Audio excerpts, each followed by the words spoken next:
commence, en fait, c'est un peu la poursuite du bloc d'hier, parce que, en fait, hier, nous dans le bloc culture, et je voudrais juste vous rappeler d'abord le thème de l'université d'été, pour faire une mise en contexte, notamment pour nos deux conférenciers de ce matin, et puis pour bien situer les conférences de ce matin dans notre objectif plus général.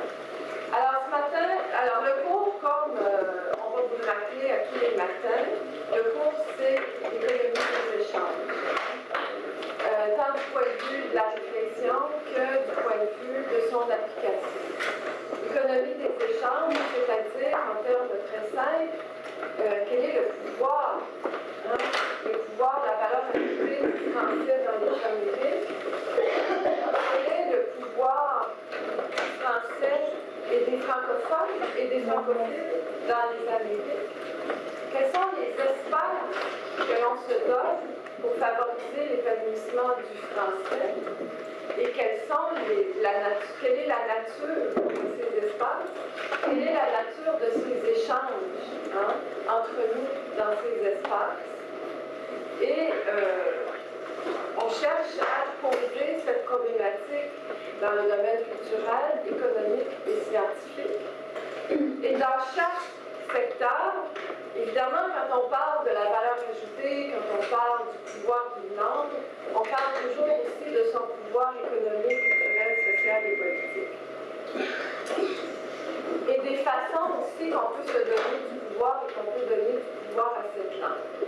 Denis, hier, nous a parlé de toute la grande vision et de l'ambition du CFA et nous a expliqué comment le CFA est producteur de liens.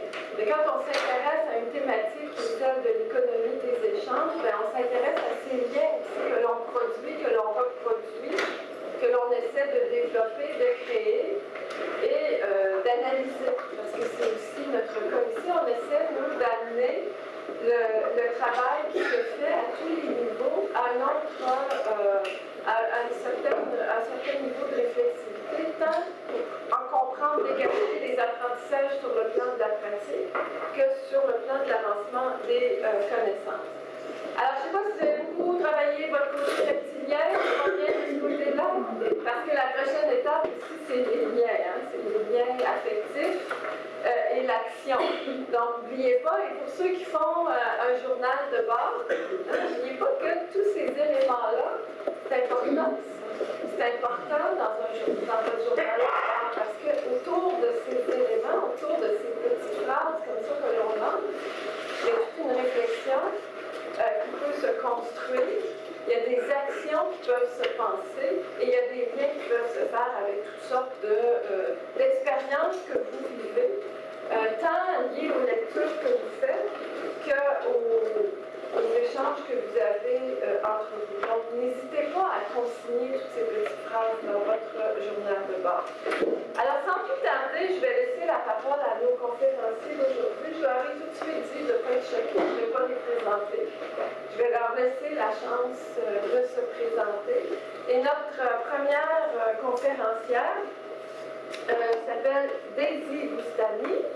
Et Daisy Boustany va nous parler d'un thème quand même assez important. Nous, ici, notre angle, c'est les Amériques.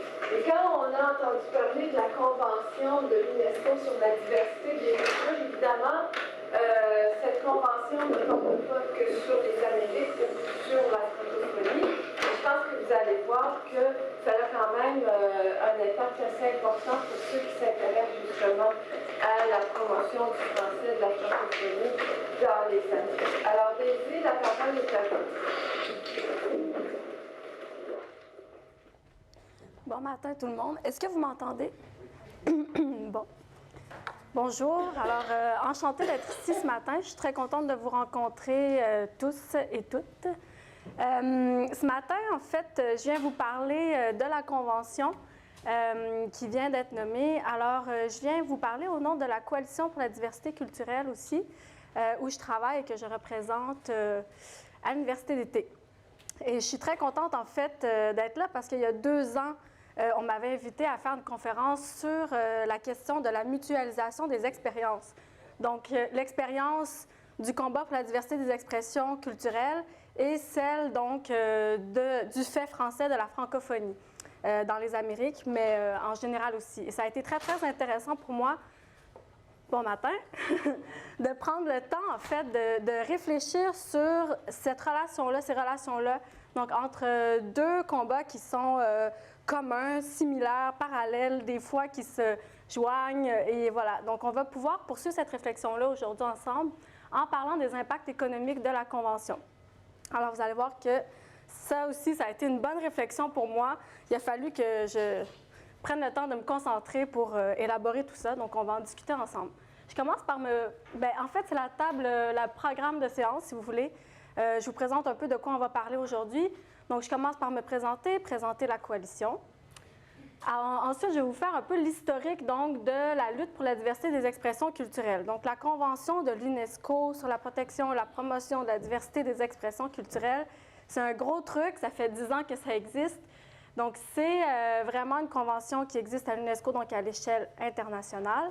Et je vais prendre le temps donc de vous expliquer d'où ça vient, comment ça a été amené, donc comment c'est né cette convention.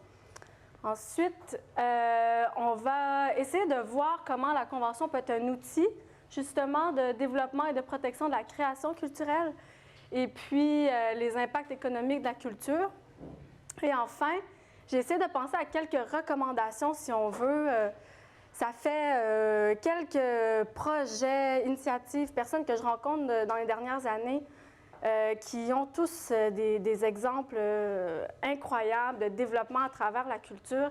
Et puis, j'ai pris le temps d'insérer ces exemples-là dans ma présentation et d'en tirer finalement une réflexion sur des recommandations, des grands principes qui font que, si on veut, là, les bonnes pratiques de développement culturel, donc retirer ces recommandations à partir des exemples dont je vais vous parler dans la présentation aussi.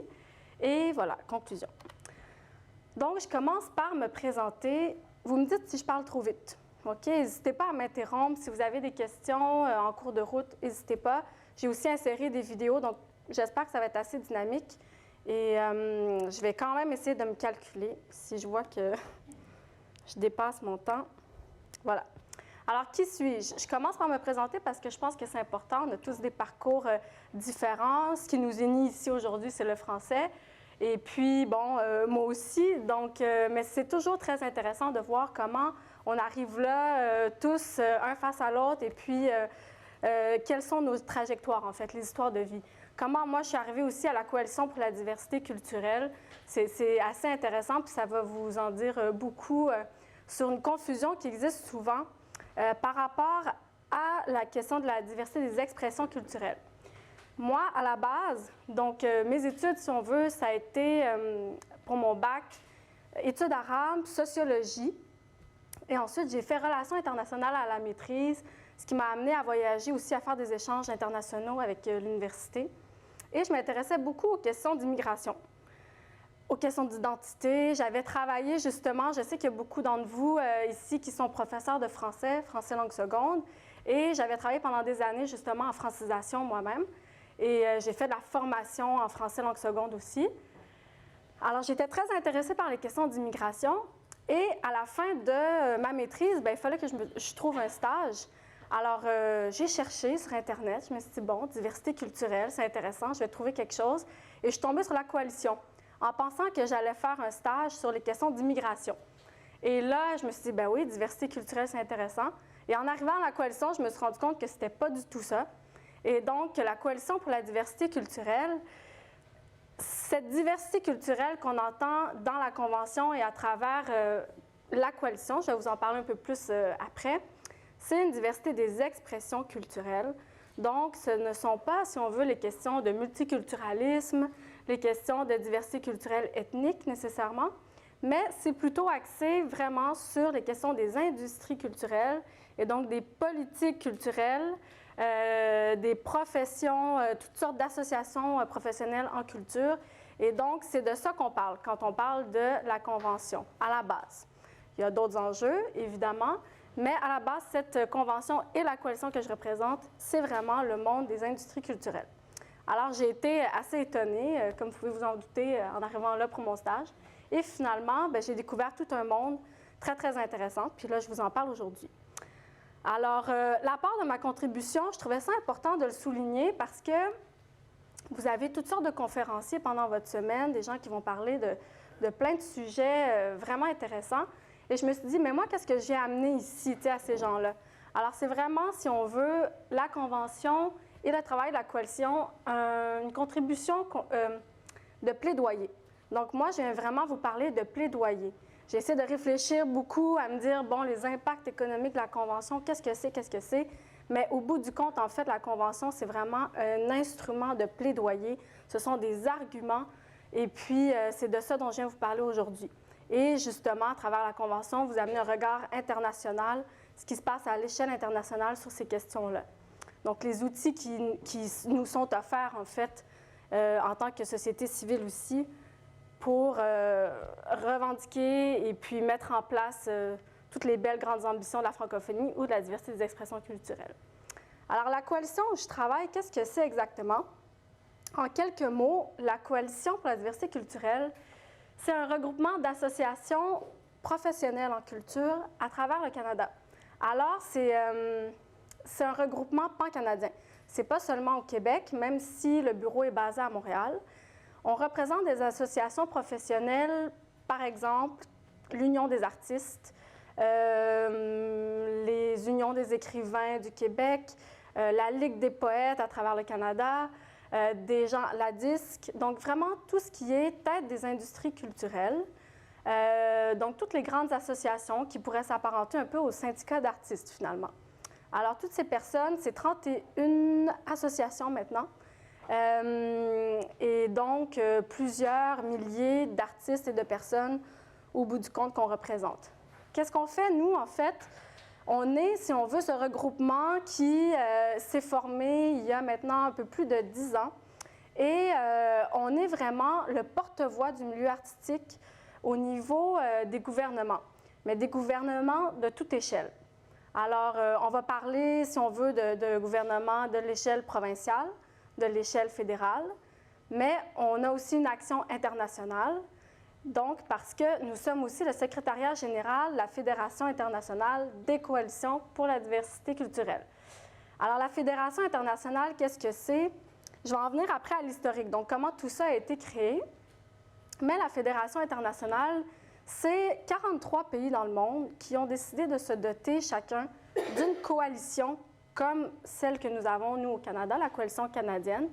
Donc, dans 43 pays, les milieux culturels qui se sont solidarisés, si on veut, et puis qui ont décidé d'unir leurs forces, de regrouper les associations professionnelles qui existent chez eux, et puis de regrouper leurs forces et d'être un peu un porte-voix, finalement, pour leur gouvernement.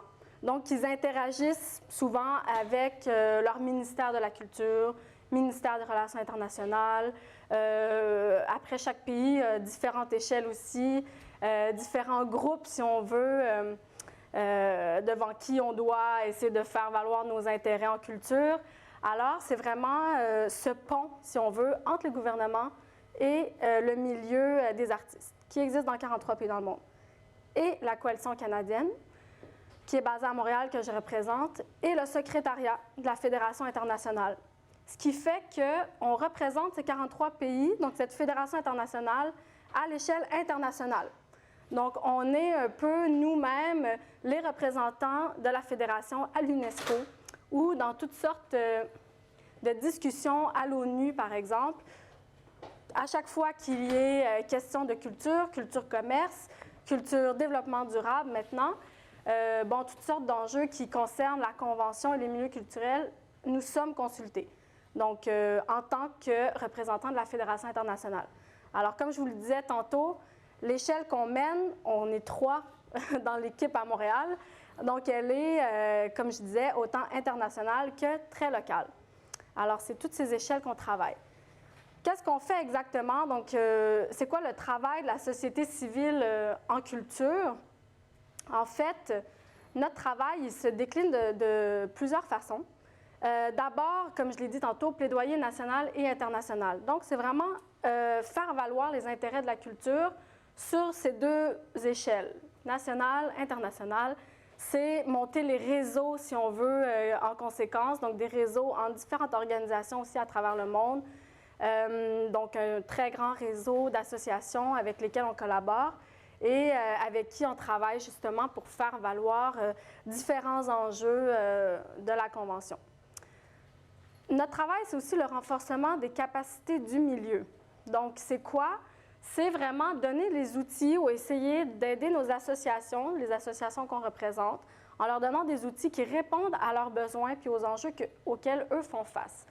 On en parlera plus tard, mais par exemple, en ce moment, quelque chose qui peut vraiment bouleverser le milieu culturel, le milieu des industries culturelles, c'est tout l'enjeu du numérique. Donc, je pense que vous ne serez pas surpris que je vous parle de ça, mais ces questions-là sont très, très complexes et présentent de très gros défis pour les industries culturelles en ce moment. Et donc, nous, notre travail, c'est d'essayer d'aider finalement nos associations à plonger dans ces questions-là, à y réfléchir, à faire valoir, si on veut, l'importance de réfléchir sur le numérique auprès des gouvernements, donc d'investir la réflexion, le financement dans la recherche sur ces questions-là, parce que ça devient majeur pour les milieux culturels, on ne peut pas l'ignorer, mais ça, il faut que quelqu'un le fasse valoir auprès des gouvernements. Et donc, si on veut, c'est par ces activités-là qu'on aide aussi nos associations à consolider leur travail aussi sur le terrain. Et enfin, un travail de sensibilisation et de consultation. Juste, je vais revenir au renforcement des capacités. Là aussi, c'est national et international. Parce que comme on représente la Fédération internationale, on a beaucoup de projets à l'étranger aussi, un peu partout dans le monde, donc où, par exemple, on a travaillé dernièrement en Afrique, donc sur les sources de financement pour les projets culturels. Donc, où aller chercher le financement? Quels fonds sont disponibles? Quels programmes existent? Et ça, quand on va sur Internet, c'est un fouillis incroyable. Alors, on a fait tout un travail de recension et puis de compilation pour finalement amener une publication qui est une synthèse de tout ce qui est possible et présenter ça, si on veut, à nos partenaires africains.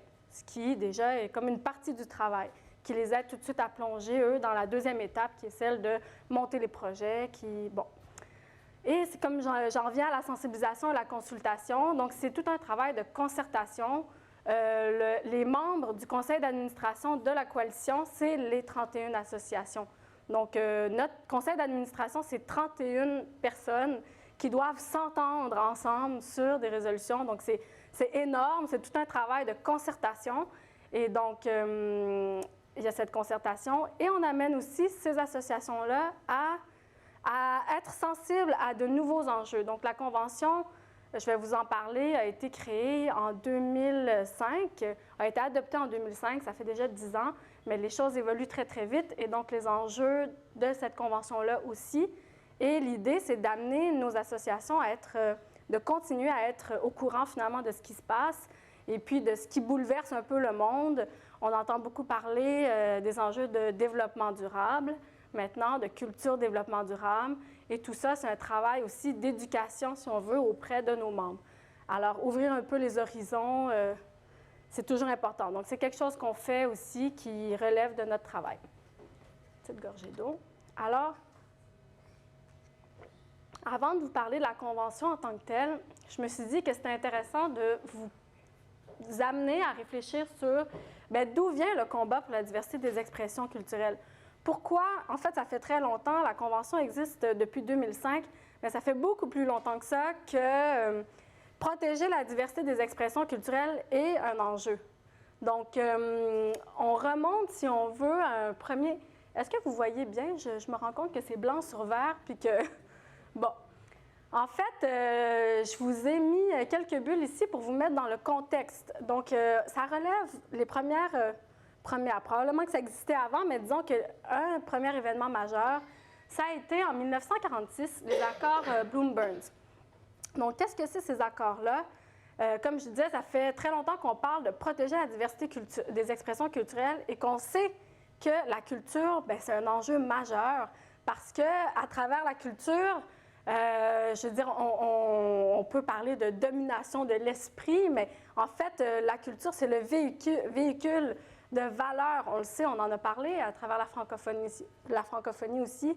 Véhicule de valeurs, d'une vision du monde à travers la culture. Et donc ça, évidemment, les Américains l'avaient compris il y a très longtemps. Et en 1946, les accords Bloom-Burns consistaient, après la Deuxième Guerre mondiale, donc à financer la reconstruction de la France, qui était, comme vous le savez, complètement démolie, donc engagée dans cette guerre. Et donc, ces accords consistaient à finalement financer, les Américains proposaient à la France de financer la reconstruction de la France en échange de quoi? Donc, l'enjeu majeur était le cinéma. Donc, en échange de quotas de cinéma. Donc, ils voulaient, depuis, je pense que c'était 1939, les Français avaient bloqué les écrans de cinéma, donc avaient imposé des quotas aux Américains. Et donc, les films américains ne pouvaient plus rentrer en France, comme avant. Et l'enjeu de ces accords était de dire, bien, on vous donne l'argent pour reconstruire, mais vous nous donnez vos écrans de cinéma. Et donc, ils ont négocié comme ça avec les Français les quotas sur les semaines donc, de films en salle. Donc, cinéma français versus cinéma américain, donc Hollywood qui était là, en pleine expansion à cette époque-là. Et donc, au bout des accords, on en arrive à une entente sur 4 semaines sur 13 accordées au cinéma français et tout le reste était ouvert au cinéma américain. Donc, si on veut, les États-Unis avaient un peu gagné les écrans français à travers ces accords. Et c'était, comme vous voyez, tout l'enjeu de ces accords de reconstruction après la Deuxième Guerre mondiale. Donc, comme je vous dis, ça remonte à très loin, la question de protéger la diversité des expressions culturelles, qu'on comprend, qu'on sait que le véhicule culturel est un véhicule magique, en quelque sorte. Et puis, plus tard, bien, ça a continué, ce qui nous amène à la Convention tranquillement. Les choses ont évolué et puis, bien, on en arrive à l'époque du début de la mondialisation, donc des accords sur le libre-échange. L'AMI, donc en 93, si je ne me trompe pas, qui était l'accord multilatéral sur les investissements et qui était un petit peu la première tentative d'ouvrir toutes les frontières, donc la libéralisation des échanges, ouvrir les frontières au commerce, au libre commerce. Et là, à ce moment-là, les milieux culturels ont commencé à se mobiliser. On commençait à avoir eu peur parce que justement, ils voyaient venir la vague hollywoodienne, un peu comme ça s'était passé pendant la Deuxième Guerre mondiale. Et ça a vraiment bouleversé. Les gens ont commencé à se mobiliser tranquillement en Europe, en France.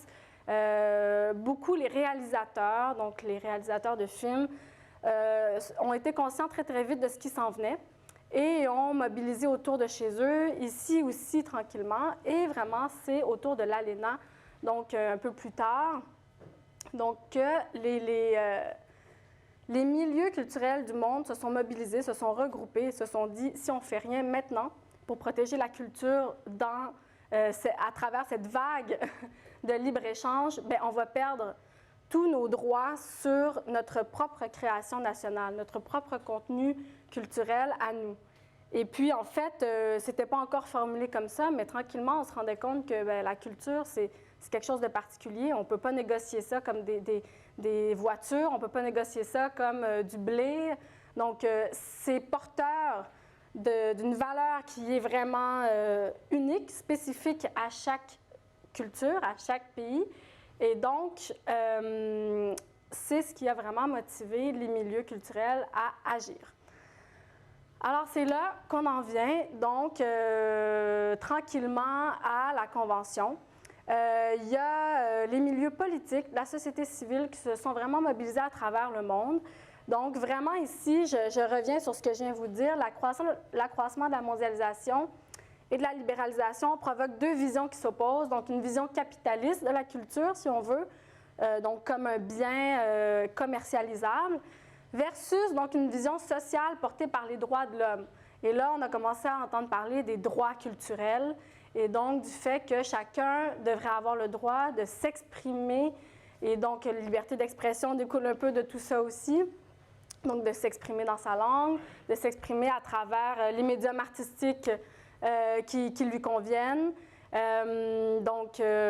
Voilà. Ensuite, le combat pour la diversité culturelle, encore une fois, est lié, mais totalement lié donc aux histoires de libéralisation des échanges. Et c'est vraiment là qu'on voit, comment dire, la structuration de cette société civile au niveau de la culture et qui est en train de comme former une petite armée qui s'en va débattre à l'ONU, à l'OCDE, c'est à l'OCDE, pour dire à tous les grands commerçants, à tous les pays membres qu'on a vu en fait des grands réalisateurs débarquer à l'OCDE pour dire non, vous ne pouvez pas négocier la culture comme n'importe quoi.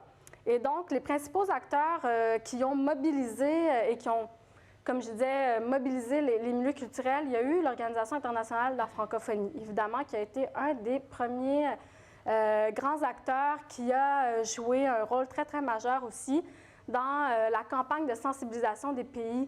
Donc, convaincre chaque pays que vous ne devez pas embarquer dans ce jeu de libéralisation de la culture.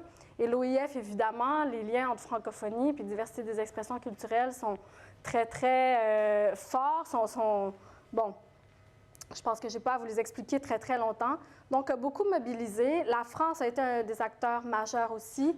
Le Québec a été aussi, avec le Canada, donc des acteurs de première ligne, si on veut. Ensemble, ils sont allés convaincre. La coalition a été créée à peu près à ce moment-là, donc en 2003, si je ne me trompe pas. Et donc, toutes les associations se sont regroupées ici. Et notre premier directeur de la coalition est allé voyager à travers le monde pour convaincre les gens de la société civile de se mobiliser et de créer des coalitions chez eux aussi, faire de la pression auprès de leur gouvernement. Pendant ce temps-là, la France, le Québec, au niveau des politiques, allaient mobiliser les échelles politiques. Et il y a eu tout un travail comme ça d'éducation et de sensibilisation pendant des années qui a mené tranquillement à l'adoption de la Convention en 2005. Donc, tout un projet qui était se doter d'un instrument juridique international pour protéger la diversité des expressions culturelles dans les accords de libre-échange. Donc, on a parlé de toutes sortes de choses, l'exception culturelle, l'exemption culturelle. Je ne vous ferai pas toute l'historique de ces notions-là aujourd'hui, ce matin. Mais ce qui est vraiment important, c'est qu'on s'est dit, s'il y a une chose qui va pouvoir faire le poids face aux accords de commerce, c'est un instrument juridique international. C'est une convention qui a été inscrite à l'UNESCO d'ailleurs, et qui va finalement être l'outil de plaidoyer pour les États donc, qui s'engagent en signant cette convention, en la ratifiant, donc qui s'engagent finalement à protéger la création culturelle nationale chez eux et promouvoir aussi, si on veut, leur culture à travers le monde. Donc, je vais vous faire jouer... Je vais essayer de le retrouver. Un petit vidéo qui a été créé il y a quelques temps donc à la Coalition pour la diversité culturelle et qui vous résume tout ça. Donc, qui résume le combat, si on veut, c'était la campagne pour la diversité culturelle, qui résume le combat, pourquoi et comment tout ce discours sur la protection de la diversité culturelle a été amené et présenté, si on veut, à l'étranger. Donc, je vais vous le remettre au début. Film étranger, musique du monde. Est-ce que vous entendez bien? Art de la scène de tous les pays. Avez-vous déjà remarqué comment la rencontre avec l'art et la culture d'ailleurs peut changer votre façon de voir les choses? C'est parce que les films, les livres, la musique et les émissions télé sont porteurs des valeurs et de l'identité de leurs créateurs, qu'ils vous permettent de voir le monde différemment. Telle est l'essence de la campagne pour la diversité culturelle. Vous donner accès à des œuvres ancrées dans votre réalité. En 10 ans, ce mouvement a pris de l'ampleur, menant à l'adoption d'un traité international. Il s'agit de la Convention de l'UNESCO sur la diversité des expressions culturelles. Beaucoup de mots pour transmettre une idée bien simple. L'importance de la diversité des expressions culturelles. Une façon de dire que la culture, la voix d'un peuple, est bien plus qu'une simple marchandise, et de réaffirmer le droit de chaque pays à appuyer sa culture locale. Pourquoi est-ce important? Parce que marché de taille plus modeste, comme le Canada, ne peut assurer à lui seul un nombre suffisant de productions littéraires, musicales, télévisuelles et cinématographiques. Les défenseurs du libre marché accordent peu d'importance à la spécificité culturelle des films ou des émissions de télé. Ils vous diront que ce n'est que du divertissement, une marchandise comme une autre, comme le bois de construction, les voitures et les autres produits manufacturés. Ils vous diront que les politiques culturelles bouleversent l'égalité des chances sur le marché. Mais y a-t-il vraiment une égalité des chances?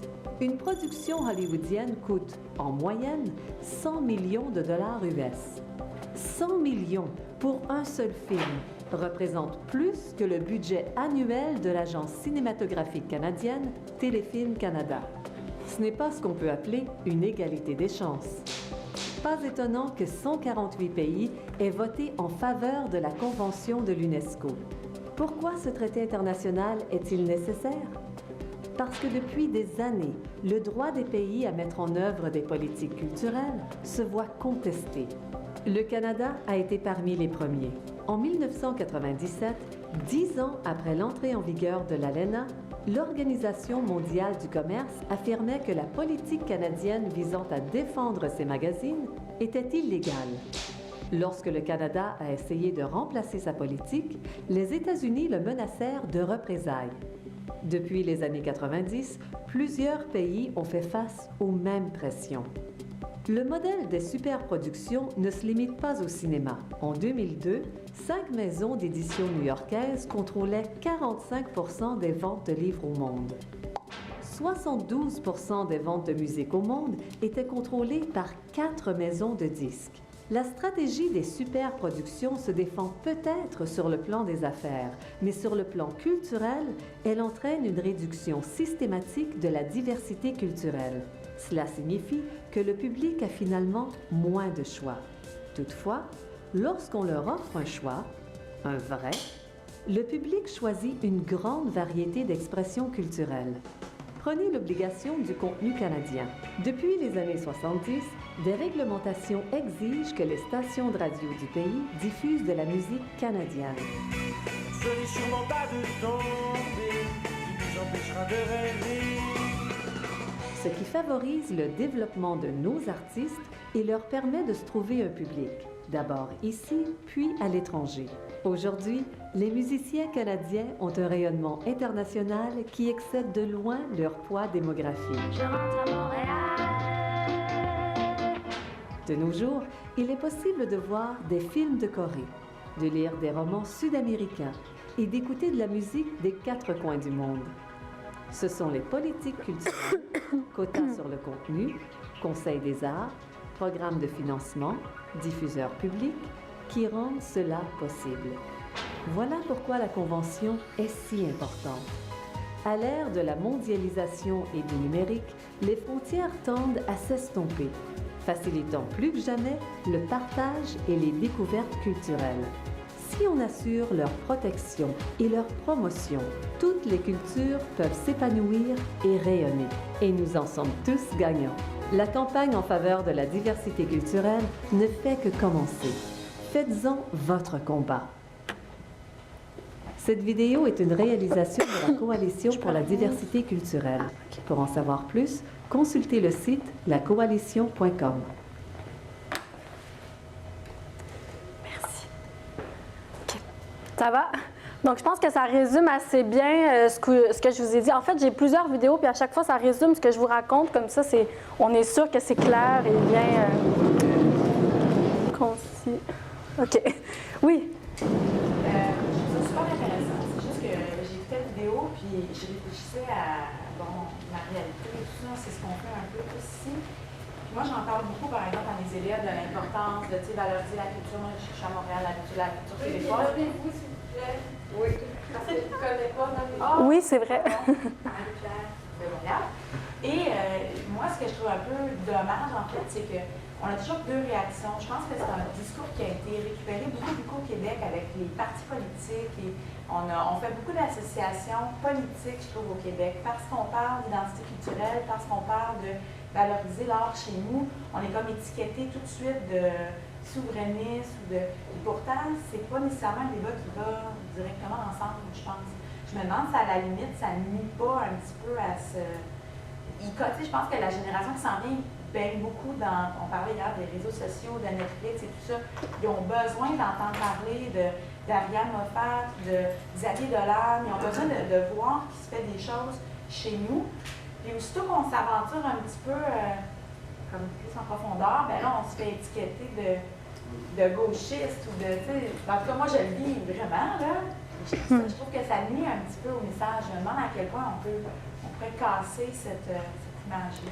Mais en fait, c'est que les questions liées à la Convention et à la diversité des expressions culturelles, comme je le disais tantôt, ont vraiment plusieurs échelles. Puis il faut le prendre à ce niveau-là. C'est que des fois, oui, tu sais, quand tu vas aller convaincre toutes sortes de pays à cette époque-là, puis là, on parle d'une réalité montréalaise, Québec, canadienne, qui, encore une fois, est assez particulière. Quand tu vas dans d'autres pays ailleurs, qui n'ont pas du tout une organisation comme on la connaît ici par rapport au milieu culturel, bien, c'est même juste un début, en fait. C'est une flamèche pour mobiliser autour de ces questions-là. Puis après, bien, il faut que ça prenne la figure qui corresponde à la réalité bien, du pays ou bon, de la région où on est. Après, je pense que, comme tu l'as dit, cette convention-là, elle a, si on veut, deux objectifs.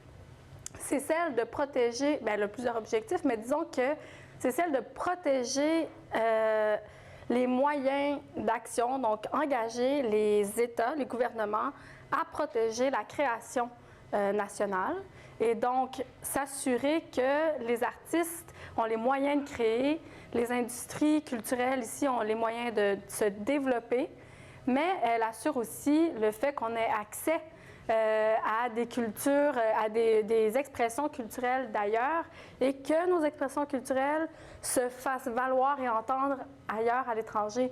Fait que c'est tout un moteur qui va dans plusieurs sens, si on veut, et puis c'est vraiment comme ça qu'il faut le prendre et puis l'amener.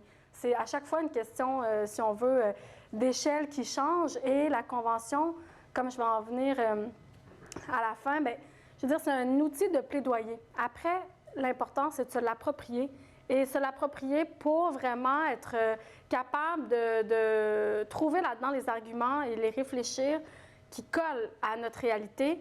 Et voilà. Donc, c'est vraiment, en fait, une ressource d'arguments. Et on les prend et puis on se les approprie et puis on peut voir que ça fonctionne autant à l'échelle locale, un développement régional très petit, qu'à un développement international. Et donc, c'est vraiment à ce niveau-là, je pense que... Je ne sais pas si ça répond à ta question. En fait, c'est un beau défi, je pense. Oui. C'est vraiment un gros défi, là, parce que je voyais identité, les valeurs passées, la génération montante, on est vraiment là-dedans. Ils sont dans la recherche de qui ils sont, puis les références, des fois, Oui, c'est ça. Mais après, bon, on va voir, là, en avançant dans la présentation, on va voir que, comme tu dis, oui, il y a une question d'identité, mais il y a toutes sortes aussi d'effets, tu sais, de la culture qui ne sont pas juste basés non plus sur la seule question identitaire. Donc oui, ça a cette valeur, ça a cette portée, mais ce n'est pas non plus la seule. Et bon, alors on va y venir un peu plus tard aussi. Oui, par rapport à ce que tu disais, le problème de l'étiquette un peu politique que l'on peut coller à ce genre de positionnement par rapport à la culture, il y a quelque chose, et je pense qu'il faut travailler aussi dans ce sens-là, et qui apparaît pas très souvent quand on lit des choses de l'UNESCO ou de l'OIM, mais qui est très présent dans la littérature économique, qui sont certaines caractéristiques propres de l'activité culturelle d'un point de vue économique, la notion de bien collectif, de non-exclusivité, d'externalité positive, qui justifie du point de vue de la théorie économique et empiriquement la nécessité d'une gestion étatique et collective du bien culturel. Donc il y a aussi, disons, des arguments proprement scientifiques qui appuient cette position et qui sont dans la littérature économique bien connue. Oui, tout à fait. Mais je veux dire, je pense que tu l'as dit, c'est la notion de bien commun et nécessaire, essentiel là-dedans. Ça justifie l'intervention de l'État dans le domaine de la culture. Et c'est ça l'essentiel. C'est pas la seule chose, mais je veux dire, l'intention dans tout ça, c'est d'engager les gouvernements et de s'assurer de leur action pour, comme tu dis, protéger le bien commun. Donc, c'est vraiment cette intention qui est là et la première, disons. Oui? Oui, moi c'est Pascal. Je voulais savoir comment vous vivez la décision du gouvernement conservateur d'annuler une grande partie des contenus canadiens, notamment la télévision, cette obligation-là. Moi, j'ai pas compris leur justification encore, parce que leur argument, c'était de dire que ça va renforcer l'industrie culturelle canadienne parce que ça va les obliger de compétitionner davantage avec les Américains, ce qui est débile. Bien, c'est ça. Bien, écoute, je pense que c'est un petit peu encore ça, toute la question d'égalité des chances. Est-ce qu'il y en a vraiment une? Tu sais, oui, compétitionner, mais après, je veux dire, on n'a pas les mêmes moyens et puis il faut s'en rendre compte. C'est sûr que c'est un peu, je te ramène à ce que je disais tantôt, c'est des visions aussi de la culture qui sont différentes. Tu sais, on le sait, la vision conservatrice n'a pas nécessairement... Bon, on s'entend, la culture ou les expressions culturelles ne sont pas la priorité. Ils ne sont pas compris non plus comme cette notion de bien commun. Donc, c'est accueilli dans votre milieu parce que ça va avoir des impacts désastreux. Qu'est-ce qu'ils vous disent, les gens que vous représentez? Bien, écoute, évidemment, ils sont fâchés, ils réagissent, mais nous, on représente, ce qui est vraiment particulier avec la coalition, c'est qu'on représente toutes les industries culturelles. Et comme je le disais tantôt, notre conseil d'administration, c'est les 31 associations. Donc, ça veut dire que le milieu du livre doit s'entendre avec le milieu de l'audiovisuel, s'entendre avec les gens de la musique. Et ça, c'est assez particulier parce que toutes ces associations-là, toutes ces industries ont leurs propres enjeux aussi. Évidemment, tu sais, quand tu vois que ça s'en vient à l'audiovisuel, bien, tu crains pour ton milieu aussi. Mais ce qui arrive, c'est que le consensus est presque jamais possible. Le seul consensus qui, si on veut, réunit tous ces acteurs-là autour de la même table qui est celle de la coalition, c'est le fait de protéger la diversité des expressions culturelles, s'assurer, faire la veille politique et puis, si on veut, essayer de réagir, mais on ne peut prendre aucune position, mais en fait, presque jamais prendre de positionnement politique parce qu'on représente trop de milieux. Donc ça, c'est peut-être des limites aussi, justement, de ce genre d'association-là. Donc, il faut être capable de faire son autocritique. Mais c'est sûr que c'est des limites. Donc oui, on a, si on veut, un de nos membres qui est touché, qui est attaqué de front. Mais même si, bon, la coalition peut être touchée, sensibilisée autour d'elle, mais on ne peut pas prendre de positionnement parce qu'il n'y a pas de consensus. 31 associations qui représentent chacune des milliers de membres. On ne pourra pas aller, en fait, les associations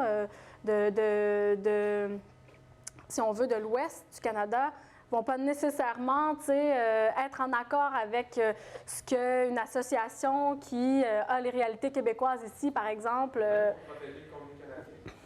Bien, écoute, c'est parce qu'après, comme je te dis, c'est aussi différentes industries. Et même s'il y a des réactions, si on veut, à l'interne, après, c'est aussi le travail de chaque industrie.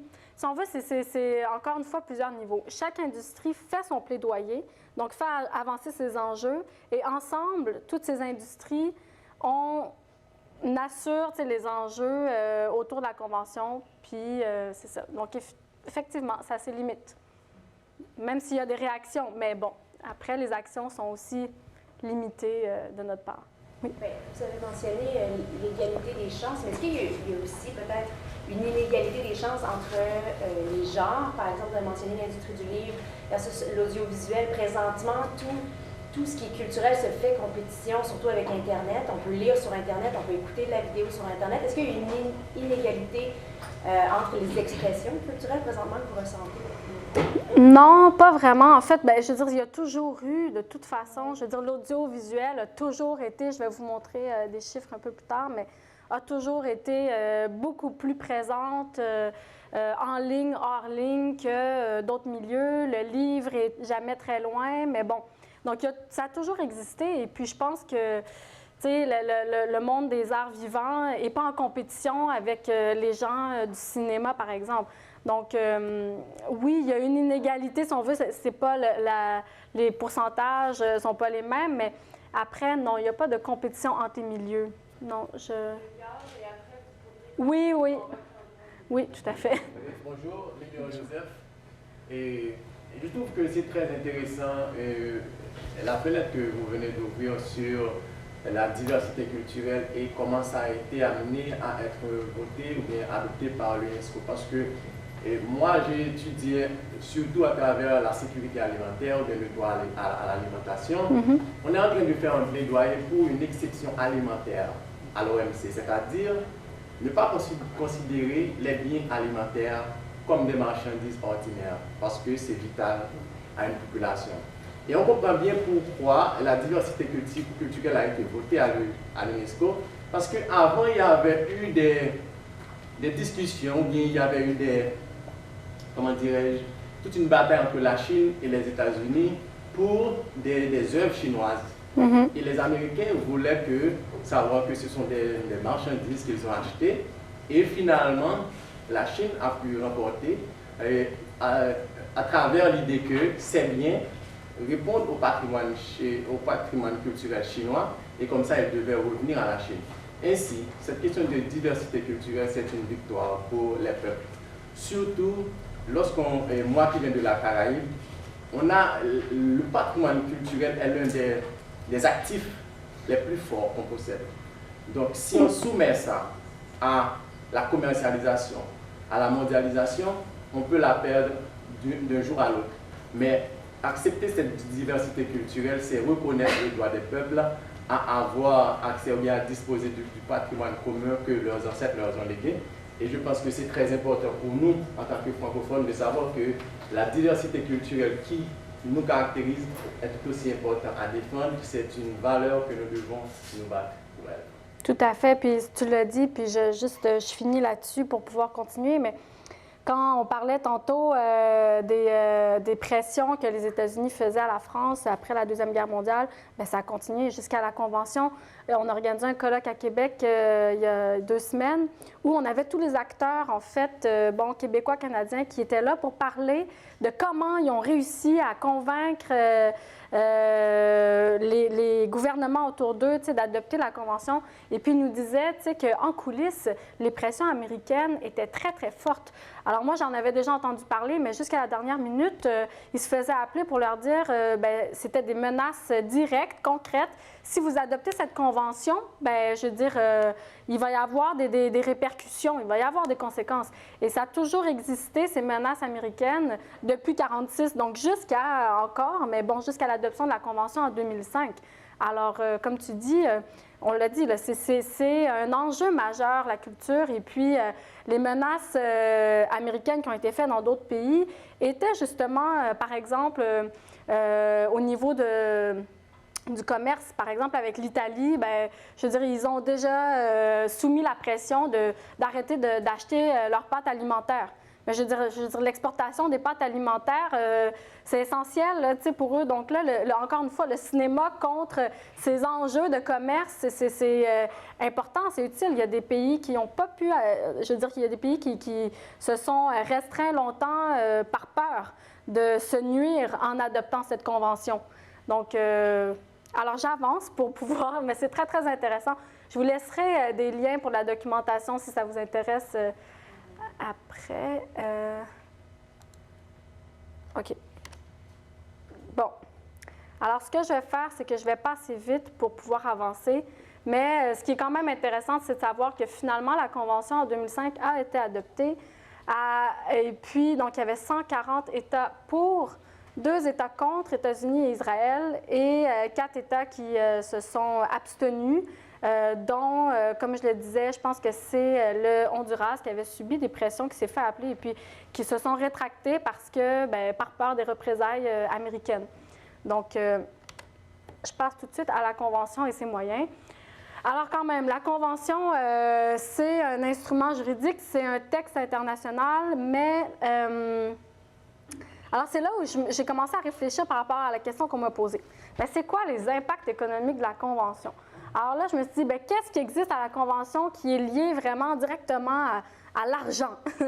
Alors, oui, la Convention s'est dotée d'un fonds international pour la diversité culturelle. Donc, suite à l'adoption de la Convention, il y a tous les enjeux aussi de coopération internationale qui sont très forts dans cette Convention et de reconnaissance du rôle de la société civile pour la mise en œuvre de cette Convention-là. Donc ça, si on veut, c'est deux objectifs, là, j'ai passé vite le diaporama, mais c'est les deux objectifs ou deux articles dans cette Convention qui sont essentiels parce qu'ils la rendent particulière, spéciale par rapport à d'autres conventions adoptées à l'UNESCO. C'est la première où on reconnaît clairement, concrètement, le rôle de la société civile dans la mise en œuvre de ce texte juridique. Alors, voilà. Les États parties se sont dotés du Fonds international pour la diversité culturelle qui avait, s'il me semble bien, 3 millions quand ça a été créé. Et donc, c'était un fonds qui avait l'objectif, l'intention de soutenir des pays en développement pour les aider à concrétiser des projets de développement culturel, des projets de renforcement des communautés à travers la culture. Et donc, il y a 70 projets qui ont été adoptés à travers le monde. Le 6e appel à candidature vient d'être clos. Et maintenant, bien, il ne reste plus beaucoup d'argent dans le fond parce que c'est une contribution volontaire des États parties. Et enfin, c'est ça. C'est très difficile de mobiliser les États à continuer à mettre de l'argent dans ce fonds. Donc, le fonds est en train de se vider. Tranquillement, là, je pense qu'il y a des accords pour que la Suède remette 2 millions dans ce compte. Mais c'est sûr que c'est intéressant de se rendre compte que quand un pays comme ça vient mettre 2 millions, qui est très significatif comme montant pour ce fonds, bien évidemment qu'il y a des orientations aussi qui sont là derrière, il faut les comprendre et peut-être que ça, à l'avenir, ça va un peu, si on veut, changer ou on ne sait pas en fait, on verra bien avec le temps, l'orientation des projets qui sont acceptés. Donc, enfin, mais pour l'instant, il y a 70 projets à travers le monde qui ont été beaucoup en Afrique, qui ont été soutenus par ces moyens-là. La Convention a des organes aussi, donc comité intergouvernemental, conférence des parties où, normalement, les États qui se sont engagés à la Convention doivent faire leur rapport, si on veut, à chaque 4 ans. Et ça aussi, c'est un autre enjeu, c'est un autre problème. Donc, ils doivent faire le rapport de ce qu'ils ont fait donc, par rapport à la mise en œuvre de cette Convention-là chez eux. Et je peux vous dire que des fois, c'est pas très fort. Donc, ça, c'est quand on reçoit les rapports, parce qu'on ne les reçoit pas toujours. C'est toute une lutte aussi pour que les pays fassent ce travail. Mais quand ils le font, alors c'est pas toujours non plus très, très impressionnant, disons. Alors, voilà, il y a des limites. Donc, la Convention, justement, a des moyens, mais elle a beaucoup de limites parce que ce n'est pas une convention qui est contraignante. Donc, il n'y a pas de répercussions. Comme j'ai dit, c'est volontaire. La contribution au fonds est volontaire. Après, il dépend vraiment juste de la bonne volonté des États parties pour mettre en œuvre cette convention et puis les engagements qu'ils ont pris par rapport au fait d'établir des politiques publiques en matière de culture. Et donc, si on veut, c'est cette autocritique aussi qui est là, qui existe. Oui? Comment c'est décidé quand on fait une demande pour avoir de l'aide? Comment vous décidez à qui donner des sous ou pas? Parce qu'il y a quand même un danger de donner de l'argent dans des projets qui vont être plus radicaux, peut-être. Parce que là, on est comme de l'autre côté. Si on ne veut pas promouvoir, par exemple, l'omniprésence des États-Unis, bien, si on donne des sous pour promouvoir autre chose, il y a quand même un danger que ça soit mal utilisé? Bien, en fait, ce n'est pas nous là, qui gérons, ça c'est vraiment l'UNESCO. Donc, c'est l'UNESCO qui gère ce fonds-là, mais je te dirais que dans les 70 projets, c'est vraiment la question du développement. C'est d'utiliser la culture comme un outil de développement, de renforcement des communautés. Donc, il n'y a pas de dérape. Je n'ai jamais entendu parler de dérape à ce niveau-là. Il y a beaucoup de demandes qui sont faites et c'est très complexe. Déposer une demande, ça, c'est une autre des limites. Donc, c'est très, très compliqué, difficile. Et il faut être capable finalement de démontrer les résultats et puis les différents impacts finalement de ces projets-là dans les communautés ou même pour le rayonnement que ça peut donner pour leur communauté. Alors, je continue. Oui, OK. Donc, maintenant, les impacts économiques de la culture. Alors, j'y ai pensé beaucoup et je me suis dit, mais dans le fond, la Convention n'a pas d'impact économique direct. Donc, la Convention a des impacts économiques plutôt indirects. La Convention est d'abord et avant tout, je l'ai mis, un plaidoyer pour assurer la création de politiques culturelles et la consolidation des industries culturelles en place. Donc, en fait, elle a des impacts indirects par le fait qu'elle engage les parties à consolider à construire et consolider les industries culturelles chez eux. Et c'est à travers ces politiques que se met en place, si on veut, une roue, si on veut une structure, une organisation des milieux culturels qui, au bout du compte, oui, a un impact économique. Donc, si on veut, je l'ai mis ici. C'est quoi cette roue? Bien, c'est la Convention qui est un plaidoyer. Comme j'ai dit tantôt, il faut se l'approprier et c'est ce qu'on fait pour faire pression auprès du gouvernement pour qu'ils mettent en place des politiques publiques en matière de culture. Donc, on l'a dit tantôt, la création des conseils des arts, des diffuseurs publics. Donc oui, il y a beaucoup de coupures, mais ces choses-là existent encore et sont précieuses parce qu'on ne les retrouve pas partout dans le monde. Alors, on est très, très choyés ici. On a une société civile forte. On a des gouvernements assez impliqués aussi, si on veut se comparer. Et ce qui fait que nos industries culturelles, et là je vais parler pour le Québec parce que quand même c'est ce que je connais de mieux, sont très bien organisées, fortes, bien ancrées et donc donnent lieu finalement à toute cette économie de la culture. Au Québec, à Montréal, je regardais à Montréal dernièrement, je veux dire le secteur culturel, juste en termes d'emploi, est un des plus importants.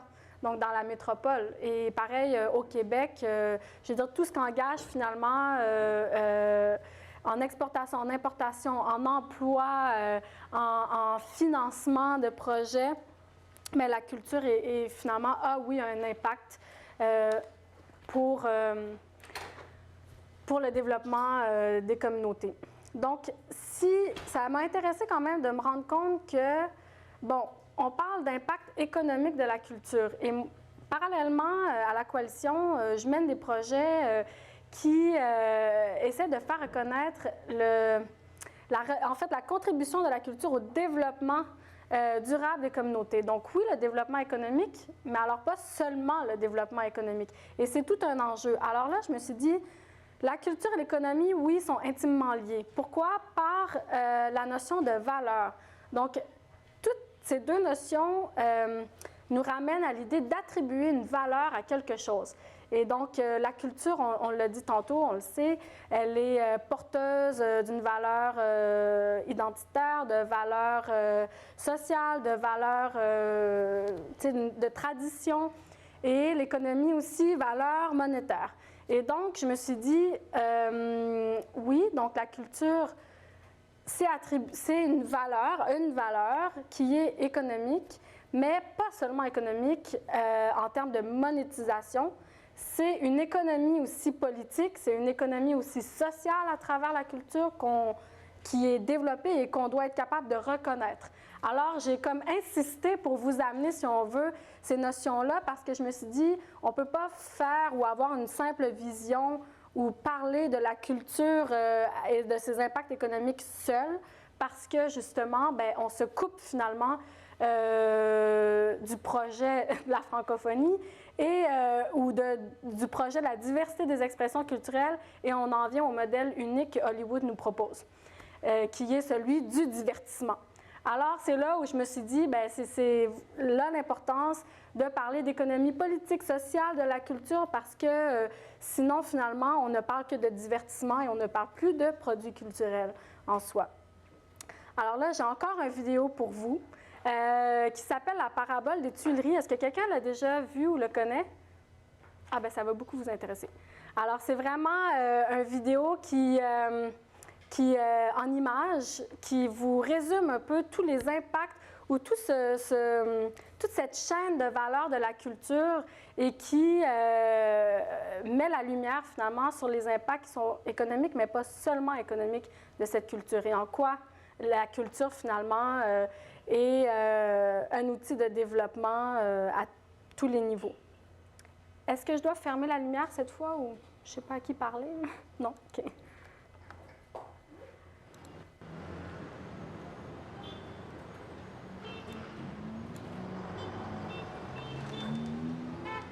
C'est le 15 août aux Tuileries, à Paris. Il est 12h30. Calé sur un siège en plein soleil parmi les cris aigus d'enfants qui se pourchassent, vous avez terriblement soif. Vous marchez jusqu'à l'échoppe de la place de la Concorde et vous achetez des limonades, une par une. La première vous emplit d'une volupté profonde, à la seconde, le plaisir est un tout petit peu moins intense, à la troisième, vous êtes saturé de fraîcheur et de sucre et vous décidez de ne plus boire du tout. Sans y paraître, vous venez de démontrer une loi fondamentale de l'économie qu'on appelle le principe de l'utilité marginale décroissante. Plus vous consommez un bien, plus le plaisir que vous tirez de cette consommation diminue. Cela s'applique à toutes les catégories de biens, ou presque. Car à quelques mètres de là, un quatuor à cordes joue un morceau de Schubert. Vous ne connaissez presque rien à la musique classique, mais vous connaissez ce morceau, car un professeur de musique vous l'a fait écouter en classe de 4e. Vous vous approchez et vous reconnaissez les trilles touchantes qui vous avaient marqué à l'époque. Contrairement à la limonade, cette seconde expérience de Schubert vous apporte plus de satisfaction que la première. Satisfaction qui grandira encore lorsque vous l'écouterez pour la 3e fois. Schubert vous fera peut-être apprécier Beethoven, qui lui-même vous mènera vers Brahms. Vous déposez 10 € dans l'étui du violoncelle et vous prenez le CD du quatuor. La musique et les autres biens culturels sont l'exception à la règle de l'utilité marginale décroissante. Plus vous consommez de musique, plus vous lisez de livres, plus vous fréquentez les musées, plus la satisfaction que vous retirez de ces consommations augmente. Mais il faut que cet enchaînement soit amorcé. Dans votre cas, c'est l'État qui a joué ce rôle d'amorçage en vous offrant, par le biais du professeur de musique, une première dose de Schubert. Et c'est à cette première dose gratuite que l'économie française doit à présent les 10 € que vous venez d'y injecter. Vous remarquez alors 2 jeunes touristes américaines visiblement perdues. Elles vous demandent de leur indiquer le Sacré-Cœur. Vous leur répondez dans un anglais bancal que c'est là-bas, de l'autre côté de la ville. Elles sourient et complimentent votre accent crémeux avec des superlatifs en ing. Vous êtes visiblement français et cela vous procure d'emblée un capital de sympathie gigantesque. Or, qui vous a offert ce prestige sinon le travail multiséculaire de la culture française? La grande cuisine, les films de la nouvelle vague, la littérature libertine. Les auteurs de ces créations ont produit des objets qui ont contribué au rayonnement de la France, rayonnement dont vous recueillez aujourd'hui les effets debout sur la place de la Concorde, sans avoir pour eux déboursé le moindre centime. Vous ne le savez toujours pas, mais vous êtes en train de profiter de ce qu'en économie, on appelle une externalité positive. Le marché libre étant incapable de la prendre en compte, c'est l'État, par l'intermédiaire de la subvention, qui doit décider de son importance. Tous les trois, vous prenez alors un taxi qui traverse la ville. Arrivés au Sacré-Cœur fraîchement rénové, vous payez le chauffeur avant de choisir un café pour la vue merveilleuse qu'il offre sur le monument. Et vous passez votre soirée à boire des cocktails compliqués. Les limonades des Tuileries, le disque de Schubert, le taxi, les cocktails. Auriez-vous fait tous ces achats si à 2 pas de vous ne se trouvait pas un espace public qui valait qu'on s'y attarde? En payant les jardiniers qui entretiennent les allées des Tuileries, en aménageant les trottoirs de la Concorde, en rénovant la toiture du Sacré-Cœur, l'État vous y a fait venir et a déclenché des dépenses que sans lui, vous n'auriez sans doute pas faites. Votre argent a enrichi des commerçants qui l'utiliseront à leur tour pour faire des achats. C'est ce qu'on appelle enfin l'effet multiplicateur de l'investissement culturel. En une demi-journée, vous avez illustré successivement 3 grands principes économiques qui justifient chaque année l'investissement public dans la culture.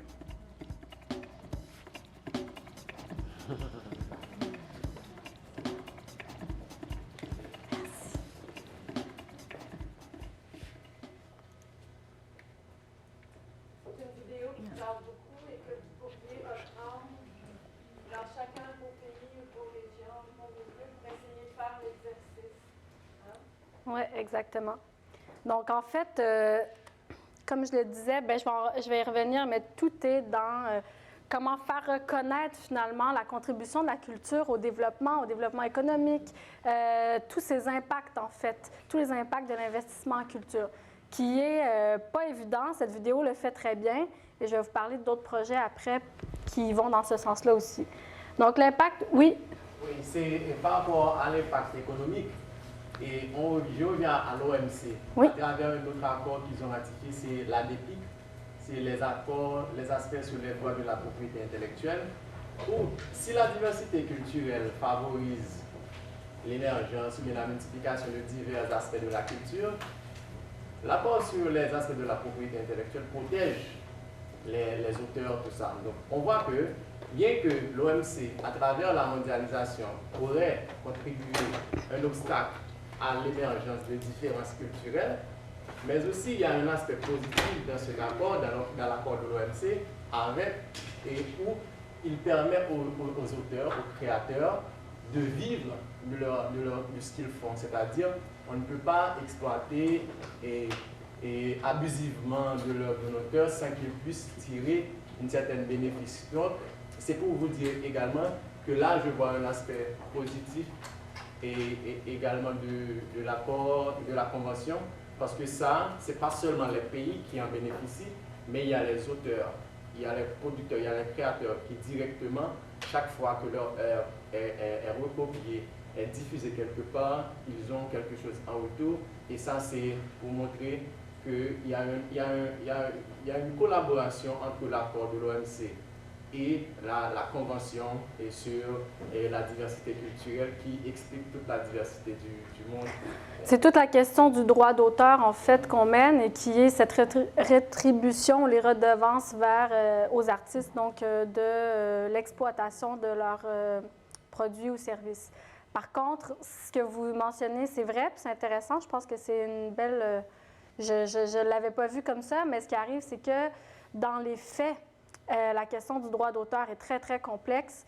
Et puis, même si, oui, idéalement, ces auteurs, il faudrait qu'ils soient, si on veut, payés pour chaque utilisation de leurs produits, ce n'est pas ce qui arrive dans les faits. Et surtout, avec, si on veut, les grands enjeux du numérique qui font en sorte qu'il y a comme de la fuite, si on veut, à travers ces nouvelles plateformes qui font en sorte qu'on n'a pas de moyens de tracer l'utilisation des biens et des services culturels et donc pas nécessairement les moyens non plus de payer les artistes comme ils le devraient. Alors, c'est intéressant, mais comme d'autres choses et la Convention, ça a ses limites. Donc, tout ça, après, dépend vraiment d'une structuration des milieux pour être capable, comme vous l'avez dit, de comprendre ces enjeux-là, d'y faire front et de s'assurer finalement de cette juste redistribution. Oui? Est-ce que vous travaillez en partenariat avec d'autres, industries? Le vidéo me fait penser, par exemple, les impacts économiques de la culture. Ça touche beaucoup le tourisme, la restauration. Est-ce que vous travaillez plus solidairement ensemble? C'est intéressant. Bien, en fait, j'y viens parce que... non, c'est ça, c'est intéressant parce que de plus en plus, au début, où il n'y a pas si longtemps, non, pas tant que ça, mais tranquillement, on comprend qu'on ne peut plus jouer sans faire ces liens-là non plus. Et donc, c'est pour ça que là, je vous parle de l'impact financier de la culture. Donc, c'est intéressant parce que quelqu'un m'a posé la question tantôt là, de l'inégalité, si on veut, entre les secteurs. Et on le voit ici, c'est les domaines, donc produits intérieurs bruts des industries de la culture par domaine au Canada. Donc, quand même, la culture, oui, a des impacts économiques, contribue au PIB et de beaucoup. Après, comme on l'a dit, chaque secteur dans les industries culturelles le fait à sa façon et à son ampleur. Évidemment, l'audiovisuel est en tête de ligne, mais on voit très bien aussi que le livre, les ouvrages écrits et ouvrages publiés, n'est pas très loin. Et donc, je vais vous lire ça ici. En 2010, la contribution du secteur de la culture, 47,8 milliards de dollars au PIB canadien, est plus importante que les contributions des secteurs des services publics et de l'hébergement, qui étaient de 35 milliards de dollars et de 32 milliards, respectivement. La contribution du secteur de la culture valait plus du double de celle du secteur de l'agriculture, de la foresterie, de la pêche et de la chasse, qui se chiffrait à 23 milliards de dollars. En fait, la culture, quand on voit les différents domaines qui contribuent au PIB, la culture est le troisième. Donc, c'est assez important, en fait. On ne s'en rend pas compte, mais c'est très, très important. Et donc, oui, ça a des impacts directs, mais ça a aussi ces impacts liés au développement dont je vous parlais tantôt, et on ne peut plus faire fi de faire reconnaître aussi ces impacts-là, parce que dans le vidéo, vous l'avez vu, mais c'est toute cette question de l'économie sociale, de l'économie politique qui accompagne l'économie monétaire, si on veut, de la culture. Et on parle ici du rayonnement international, du tourisme culturel que ça peut engendrer, du renforcement des communautés, de développement des localités. La culture a ce pouvoir incroyable, puis je vous donne l'exemple de Cultura, qui est un projet qui a été élaboré dans une région ici au Québec, donc pas ici, mais en tout cas, en Abitibi-Témiscamingue. Donc, je ne sais pas s'il y a des gens qui connaissent l'Abitibi-Témiscamingue. C'est une région éloignée où vraiment c'est des forêts, il n'y a pas grand-chose quand même. C'est une région qui est marquée par l'histoire minière, donc c'est des mines qu'il y avait là. Et il y a, depuis quelques années, une mobilisation très, très forte autour d'un projet qui s'appelle Cultura. Donc, Culture Abitibi-Témiscamingue. Et là, je vous ai pris donc la description. Une vaste démarche de mobilisation qui vise à faire de l'identité des arts et de la culture un pôle de développement majeur dans la région de l'Abitibi-Témiscamingue. Alors, ces gens-là, en Abitibi, ils ont un festival de musique, un festival de cinéma important. Et tranquillement, il y a des jeunes qui sont revenus vers cette région, qui avaient quitté pour les études, qui sont revenus et qui ont aidé à renforcer ce milieu culturel dans la région.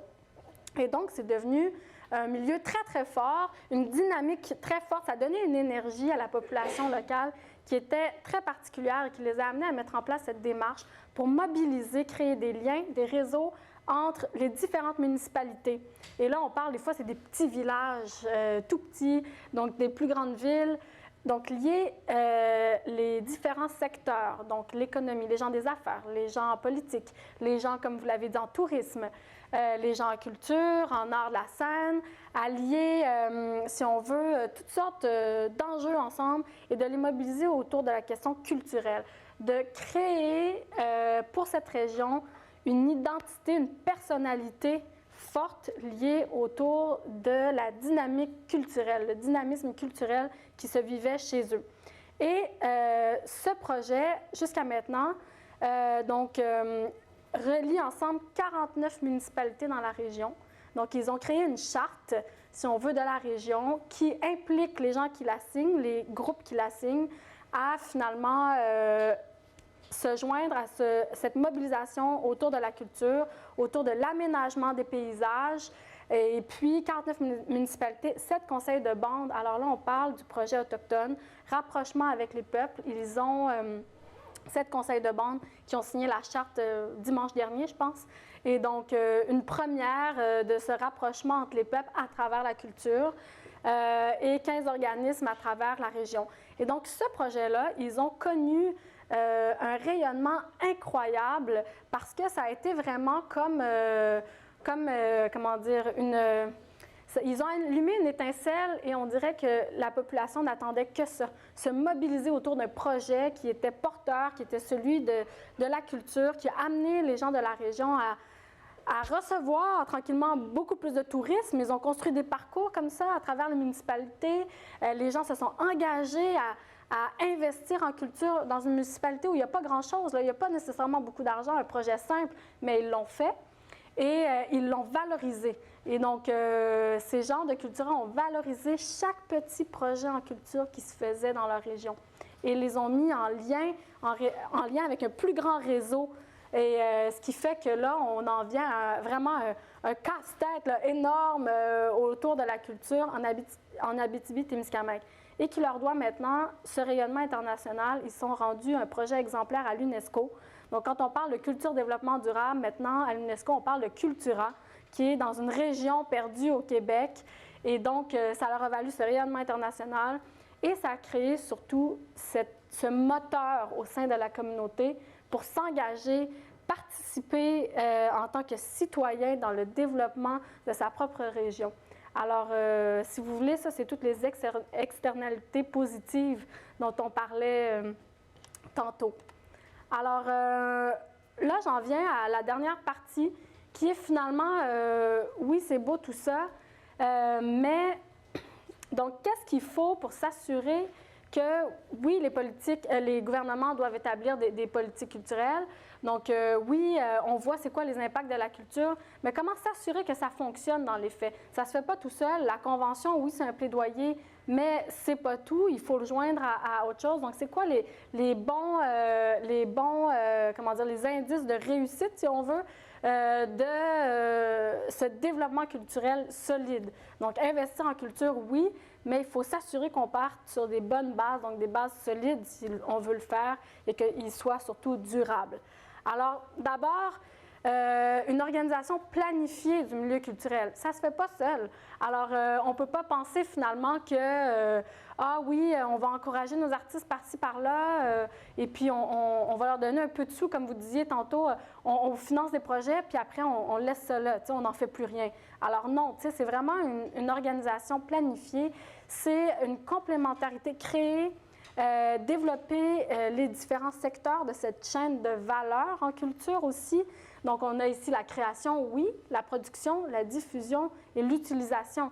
Et ça, c'est la chaîne de valeur. Il faut la penser en termes d'investissement, d'énergie et d'argent dans chacun de ces secteurs. Parce que souvent, vous allez entendre des artistes qui vous disent « Ah oui, moi, je crée, mais en fait, à remplir des demandes de financement, à redevoir des comptes à tel bailleur de fonds, à faire ci, faire ça, bien, je finis par plus créer. » En fait, on demande maintenant beaucoup aux artistes d'être des autogestionnaires de leur propre carrière, mais ça fait en sorte que finalement, ces gens qu'on paye pour créer n'ont plus le temps et la force et l'énergie de créer.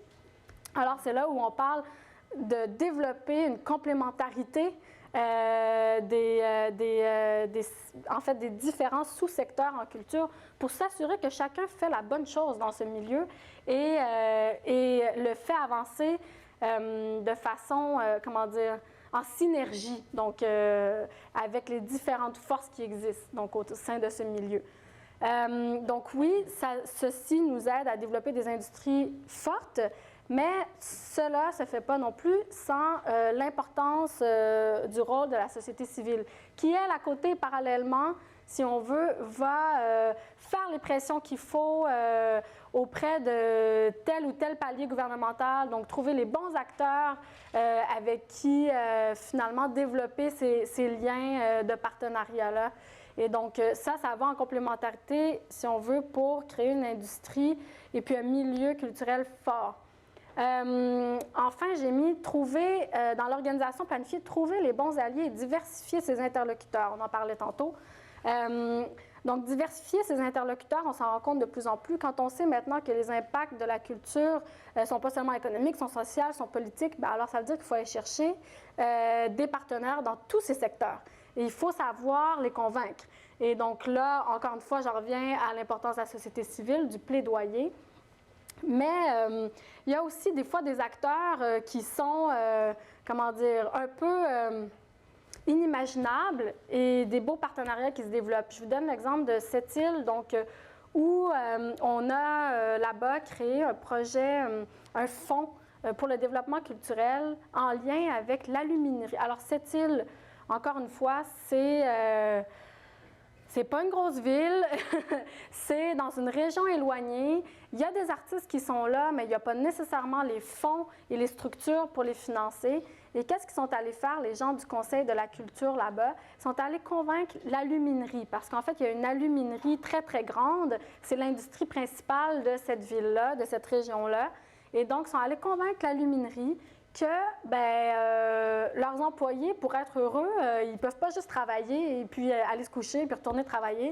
Donc, il y a besoin d'avoir une vitalité culturelle qui leur donne envie de rester où ils sont, qui leur donne envie d'aimer où ils sont, d'avoir des ambitions, des visions chez eux.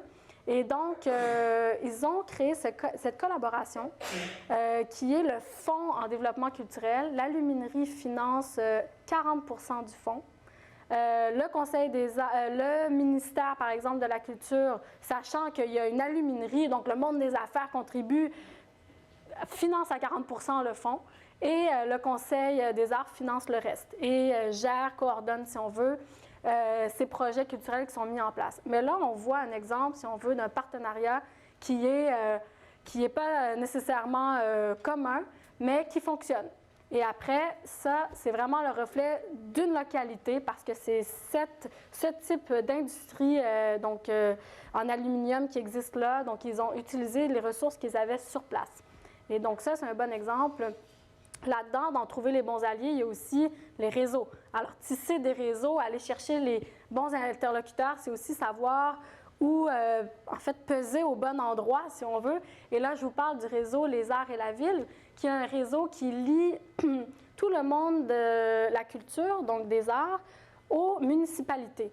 Alors, l'idée, c'est de ramener des maires.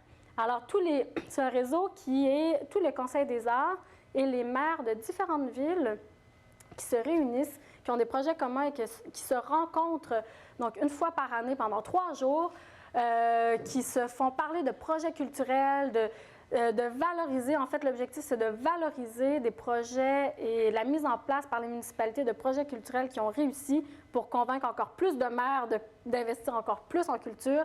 Et donc, ça, c'est le type, par exemple, de réseau qui fructifie, qui a des effets positifs et des effets directs. Parce qu'on a les maires autour de la table, on leur parle directement de culture. Il y a d'autres maires convaincus qui convainquent des maires qui sont moins convaincus. Alors là, on a des échelles similaires qui se parlent. Alors, vous voyez, ça, c'est d'autres exemples. Oui, de différents réseaux. Alors là, deuxième point, soutenir la création, oui, c'est ce que la Convention fait, mais ce qui est aussi très important et qu'on oublie, c'est de développer les publics aussi. Et donc, les publics, c'est les publics qui sont autour de nous, les publics de proximité et des publics à une échelle internationale ou il y a toutes sortes d'échelles. Nous, on a la chance au Québec et certaines régions hors Québec de parler français, par exemple, dans notre quotidien. Mais tout le monde n'a pas la chance de parler français dans son quotidien. Et à travers quoi les gens qui aiment cette langue continuent de la rendre vivante, de lui donner du sens dans leur vie?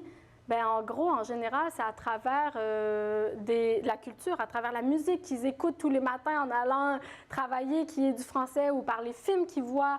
Alors, le produit culturel et le contact direct avec la langue, par exemple, et donc devient finalement, à travers ce point, en fait, devient, si on veut, revêt une importance essentielle, parce que finalement, si on veut s'assurer que notre produit culturel, la création qu'on a est utilisée et vue, il faut développer les goûts pour ces expressions culturelles, que ce soit le livre, le cinéma. Et donc, ces goûts-là, ils sont à développer autour de chez nous, mais aussi pour les gens pour qui c'est leur seul lien d'attachement ou ressource ou d'attachement ou qui fait en sorte que cette culture reste vivante pour eux.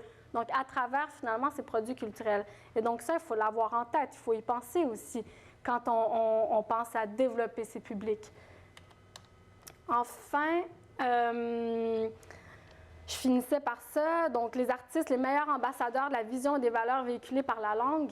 Donc, c'est là où j'en reviens à, finalement, ça m'intéresserait quand même de vous poser la question, ceux qui ne viennent pas, en fait, qui ne parlent pas le français au quotidien, est-ce que vous consommez, si on veut, de la culture en français chez vous? Est-ce que vous pouvez lever la main, ceux qui écoutent de la musique ou regardent des films en français chez vous, ceux qui ne viennent pas? En fait, ben c'est ça. C'est vraiment, en fait, le lien d'attachement, ce qui nous garde intéressés et puis attirés envers cette langue et cette culture. Et donc, c'est pour ça que je dis que les artistes sont les meilleurs ambassadeurs d'une langue et de cette vision qu'elle est véhiculée. Voilà. Donc, je pense que je vais conclure avec ça. Il y aura autre chose à dire, mais je vais vous laisser le PowerPoint et vous pourrez regarder peut-être. Il y a une dernière vidéo. Je vais juste vous l'expliquer, vous expliquer ce que c'est pour que vous alliez le regarder tranquillement ensuite. Mais on a travaillé avec justement le Centre de la francophonie pour faire venir à un colloque qu'on organisait il y a 2 semaines 2 boursières de la francophonie des Amériques pour parler de la Convention de l'UNESCO, donc pendant 3 jours. Sandra Velasquez qui vient de Colombie et Nathalie Bernardin qui vient, je ne sais pas si elle est à Ottawa, mais d'Ontario. Et donc, ces 2 dames, on les a rencontrées pour leur demander, les interviewer et leur demander pour elles, dans leur milieu. Donc, Sandra travaille avec la production de musique indépendante en Colombie et Nathalie Bernardin, c'est l'Association professionnelle de la chanson et de la musique. Et donc, on leur a demandé pour elles quelle était la contribution des artistes au développement économique de leur communauté et de nous parler finalement de ce lien entre culture et économie. Alors, c'est une vidéo qui dure 20 minutes. Moi, j'avais sélectionné un 9 minutes, mais je pense qu'on n'aura pas le temps maintenant. Donc, je vais vous laisser aller le regarder tranquillement. Puis, si vous avez des questions, bien, vous m'écrirez. Donc, voilà, on a peut-être un 10 minutes pour les questions.